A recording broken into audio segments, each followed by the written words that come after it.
नमस्कार विद्यार्थियों। भारतीय राजनीतिक विचारकों का हम अध्ययन कर रहे थे। भारतीय राजनीतिक विचारकों के अंतर्गत जयप्रकाश नारायण के बारे में हम अध्ययन कर रहे थे। जयप्रकाश नारायण के जो विचार है सर्वोदय संबंधी, उसके बारे में हम अध्ययन कर चुके हैं। आज हम जयप्रकाश नारायण के जो दूसरे विचार है उसके बारे में अध्ययन करेंगे। जयप्रकाश नारायण का जो प्रमुख लक्ष्य है वो लोकतंत्र के अंतर्गत सहभागी लोकतंत्र उनका आदर्श है और वो ये मानते हैं कि सहभागी लोकतंत्र भारत के अंतर्गत स्थापित होना चाहिए। लेकिन वर्तमान समय भारत के अंतर्गत जो लोकतंत्र है उसको परिवर्तित करके सहभागी लोकतंत्र के रूप में स्थापित कर दिया जाए, ये इतना संभव नहीं है। यानी कि सीधा परिवर्तन सहभागी लोकतंत्र के रूप में कर दिया जाए, ये संभव नहीं है। तो इसके अंतर्गत जो वर्तमान समय जो लोकतांत्रिक व्यवस्थाएं हैं, वर्तमान समय जो राजनीतिक संस्थाएं हैं, उनमें सुधार करके धीरे धीरे सहभागी लोकतंत्र की ओर कदम बढ़ाए जाने चाहिए। जयप्रकाश नारायण ये मानते हैं कि समाज के अंतर्गत समानता, स्वतंत्रता, बंधुत्व की स्थापना के लिए, सर्वोदय के लिए, प्रत्येक व्यक्ति के कल्याण के लिए और राजनीतिक व्यवस्था के एक आदर्श रूप को स्थापित करने के लिए सहभागी लोकतंत्र आवश्यक है। लेकिन सहभागी लोकतंत्र के लिए तत्काल परिवर्तन संभव नहीं है। इसलिए वर्तमान समय की संस्थाओं में, हालांकि वो ये मानते हैं कि वर्तमान जो राजनीतिक संस्थाएं हैं उनका जो प्रदर्शन है वो बेहद बहुत ही निराशाजनक रहा है, लेकिन उस निराशाजनक प्रदर्शन में भी हम कुछ सुधार कर सकते हैं और उन सुधारों के माध्यम से वर्तमान राजनीतिक संस्थाओं के सहभागी लोकतंत्र के रूप में रूपांतरण की जो प्रक्रिया है उस प्रक्रिया की दिशा की ओर हम कदम बढ़ा सकते हैं। तो वर्तमान जो राजनीतिक संस्थाएं हैं भारत के अंतर्गत, उसमें क्या सुधार किए जा सकते हैं और इन सुधारों के अंतर्गत हम क्या प्रयास कर सकते हैं, उसके बारे में आज हम अध्ययन करेंगे। इसके अंतर्गत सबसे पहले जयप्रकाश नारायण ये मानते हैं कि लोकतांत्रिक शक्तियों की प्रबलता आवश्यक है। लोकतांत्रिक जो शक्तियां भारत के अंतर्गत लोकतंत्रात्मक शासन व्यवस्था है, लोकतंत्र को स्थापित किया गया है, लेकिन उन लोकतांत्रिक शक्तियां या लोकतंत्र तभी अपना कार्य सफलतापूर्वक संपन्न कर सकता है जब लोकतांत्रिक शक्तियां प्रबलतापूर्वक अपना कार्य करे। लोकतांत्रिक शक्तियां प्रबलतापूर्वक कार्य करें, इसका तात्पर्य ये है कि जो भारत के अंतर्गत मतदाता है, जो लोकतंत्र का आधार स्तंभ है, वो अपना कार्य सुचारू रूप से संपन्न करे और बिना किसी दबाव के वो अपने मतदान का प्रयोग करे और साथ ही साथ उसको ये पूरी स्वतंत्रता हो कि वो अपने प्रतिनिधि चुनने में अपनी बुद्धि का प्रयोग कर सके, स्वतंत्रता पूर्वक अपना प्रतिनिधि चुन सके। साथ ही वो ये मानते हैं कि लोकतांत्रिक शक्तियों में मतदाता, चुनाव व्यवस्था, इसके अंतर्गत ये अपना कार्य सफलतापूर्वक, सक्षमतापूर्वक संपन्न कर सके। इसलिए भारत के अंतर्गत लोकतंत्रात्मक व्यवस्था सुचारू रूप से संपन्न हो सकती है। साथ ही उन्होंने सेकंड इसके अंतर्गत जो सुधार बताया भारतीय लोकतंत्र के अंतर्गत, वो ये बताया कि संविधान में कतिपय संशोधनों की आवश्यकता है। संविधान के अंतर्गत कतिपय संशोधन होने आवश्यक है। भारतीय संविधान के अंतर्गत संपत्ति का जो अधिकार है वो मौलिक अधिकारों में था जब संविधान बना था। जयप्रकाश नारायण ये मानते थे कि संपत्ति के अधिकार के कारण सरकार संपत्ति के अधिकार के ऊपर नियंत्रण लगाना चाहती है और उस नियंत्रण के अंतर्गत मौलिक अधिकारों के ऊपर भी संपत्ति के अधिकार के साथ सरकार को ये लगता है कि दूसरे जो अधिकार है उस पर भी वो नियंत्रण कर सकती है। इसलिए वो उनका ये मानना था कि संपत्ति के अधिकार को मौलिक अधिकारों से निकाल दिया जाना चाहिए। और वर्तमान समय की यदि हम स्थिति देखें तो 44वें संविधान संशोधन के द्वारा संपत्ति के अधिकार को मौलिक अधिकारों से हटाकर कानूनी अधिकार बना दिया गया है। साथ ही वो ये मानते थे कि चाहे किसी भी प्रकार की व्यवस्था क्यों नहीं हो जाए, लेकिन किसी भी प्रकार की व्यवस्था होते हुए भी अधिकारों के ऊपर किसी भी प्रकार का कोई भी हस्तक्षेप नहीं होना चाहिए। और इसी के अंतर्गत आपातकाल की स्थिति में भी मौलिक अधिकार जो अनुच्छेद जीवन और संपत्ति का जो अधिकार है अनुच्छेद 21 के अंतर्गत उसको स्थगित नहीं किया जा सकता है। साथ ही उन्होंने ये बताया था कि इसके अंतर्गत ये व्यवस्था होनी चाहिए संविधान के अंतर्गत, जब आपातकाल की व्यवस्था हो तो आपातकाल का स्पष्ट उल्लेख इसके अंतर्गत होना चाहिए कि आपातकाल क्यों लागू किया गया है या आपातकाल के लिए क्यों व्यवस्थाएं की गई है। और आपातकाल की व्यवस्था के अंतर्गत सिर्फ आशंका के आधार पर नहीं होना चाहिए और आशंका के वास्तविक रूप से आपातकाल लागू होना चाहिए। इस प्रकार के कुछ सुधार किए जाने चाहिए ताकि सरकार तानाशाही रूप से अपना कार्य नहीं कर सके, लोकतांत्रिक रूप से कर सके। तो इसके अंतर्गत व्यवस्थाएं होनी चाहिए। साथ ही उन्होंने कहा कि न्यायाधीशों की नियुक्ति कार्यपालिका के द्वारा होती है, लेकिन कार्यपालिका के हाथ की कठपुतली न्यायाधीश नहीं बन जाए, इसके लिए स्पष्ट प्रक्रियाओं का उल्लेख संविधान के अंतर्गत होना चाहिए। और न्यायाधीश चुनते समय न्यायाधीश अपना कार्य स्वतंत्रता पूर्वक कर सके, क्योंकि लोकतंत्र अपना कार्य तभी सुचारू रूप से कर सकता है जब न्यायाधीश स्वतंत्र हो। तो इसके लिए भी व्यवस्थाएं की जानी चाहिए। साथ ही उन्होंने ये बताया कि केंद्र राज्य जो संबंध है, केंद्र राज्य संबंधों के अंतर्गत भी ये बताते हैं, केंद्र राज्य संबंधों के अंतर्गत भी जयप्रकाश नारायण ने ये बताया कि केंद्र राज्य संबंधों में जो राज्यपाल पद है, राज्यपाल पद के लिए आवश्यक है कि राज्यपाल का जो पद है वो केंद्र के एजेंट के रूप में कार्य नहीं करे, बल्कि राज्यों के रूप में वो कार्य करे और राज्यों के अंतर्गत जो संवैधानिक प्रमुख है उसके रूप में कार्य करे।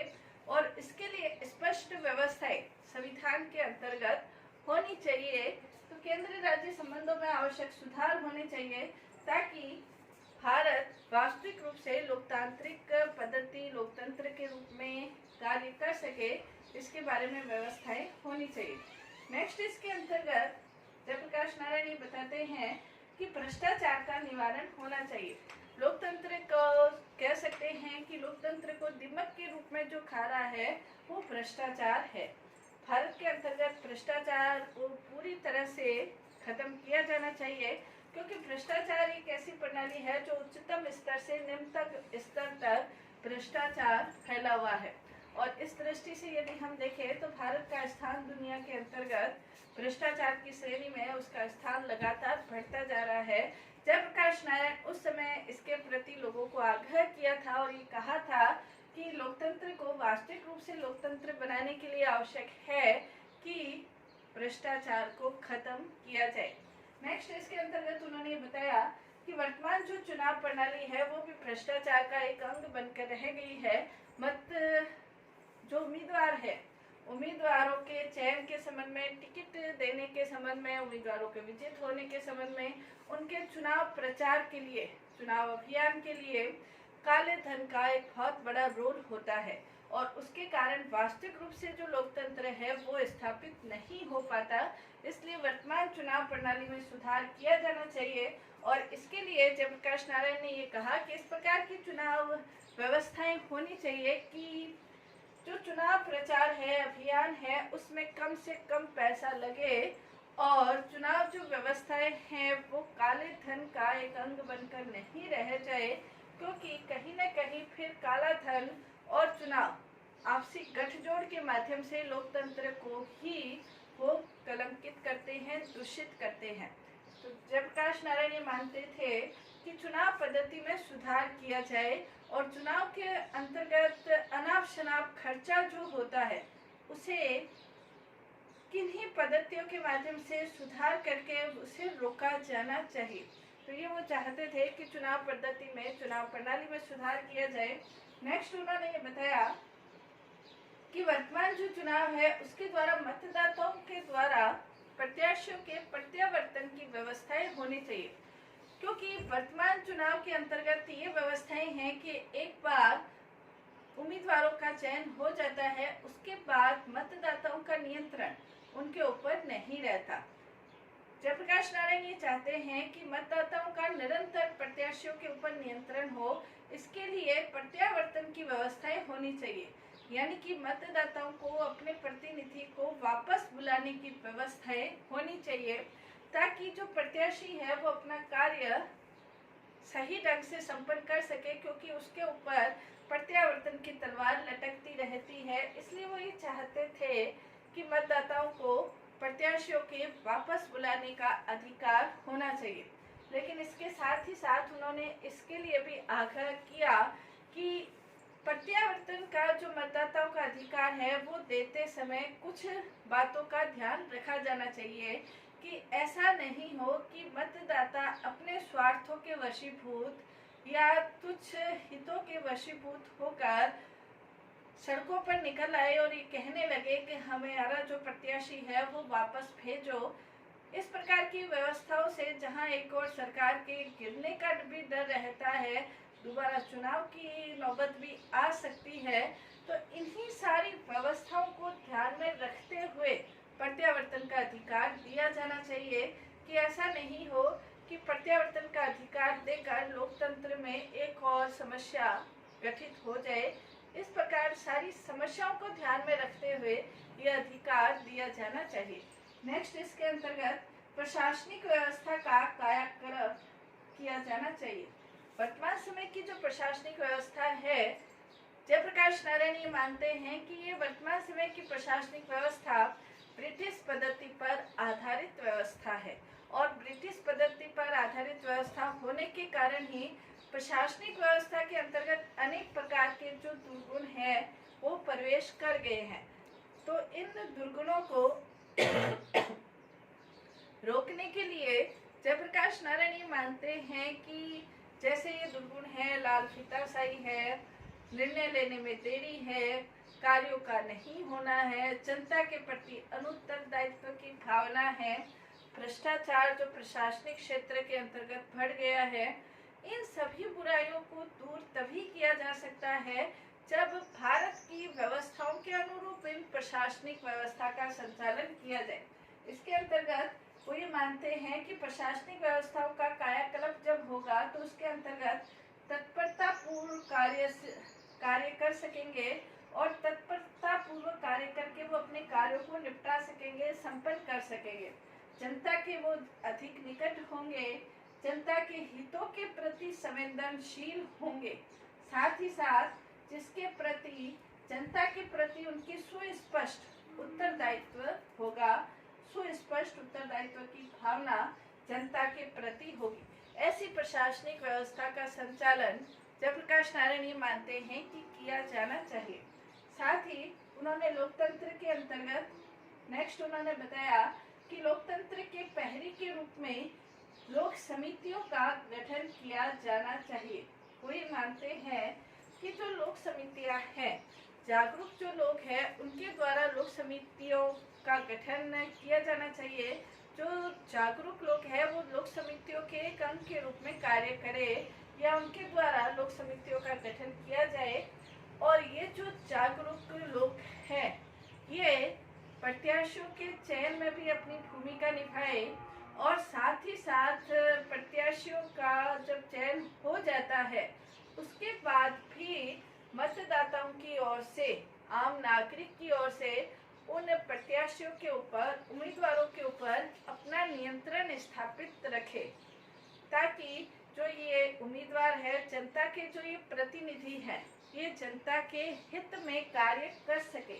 इसका निरंतर प्रयास इनके द्वारा होना चाहिए। साथ ही उन्होंने ये कहा कि ये सब प्रत्याशियों के ऊपर या जनता के प्रतिनिधियों के ऊपर भी नियंत्रण नहीं रखे ये लोक समितियां, बल्कि इनके द्वारा समय समय पर समाज के अंतर्गत जो अनीति हो रही है, अत्याचार हो रहे हैं, जो समाज के अंतर्गत अव्यवस्थाएं हैं, उन सब को रोकने का प्रयास भी इन लोक समितियों के माध्यम से किया जाना चाहिए।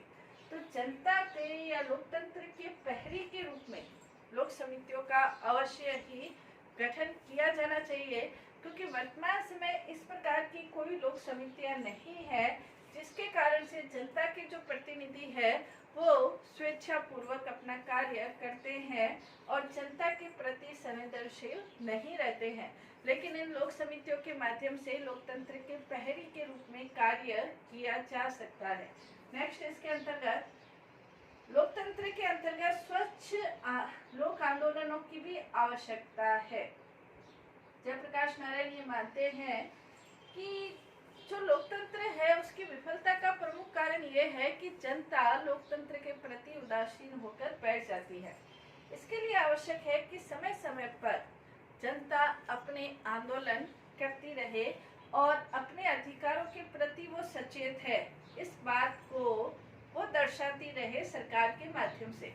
वो ये मानते हैं कि सभा करना, जुलूस करना, हड़ताल करना, बंद करना, सविनय अवज्ञा, ये सब लोकतंत्र के हथियार हैं और यदि इन हथियारों का प्रयोग नहीं किया जाए तो जयप्रकाश नारायण ये मानते हैं कि ये जो हथियार है ये धीरे धीरे जंग खा जाते हैं। तो यह हथियार जंग नहीं खाए, इसलिए जनता के द्वारा इन अधिकारों का प्रयोग किया जाना चाहिए, जनता के हित में, लोकतंत्र के हित में, जनता की उन्नति के लिए, कल्याण के लिए। लेकिन इन अधिकारों का प्रयोग स्वयं के स्वार्थ के लिए, स्वयं के तुच्छ हितों के लिए, स्वयं के तुच्छ हितों की पूर्ति के लिए, स्वार्थ सिद्धि के लिए इनका प्रयोग नहीं किया जाना चाहिए।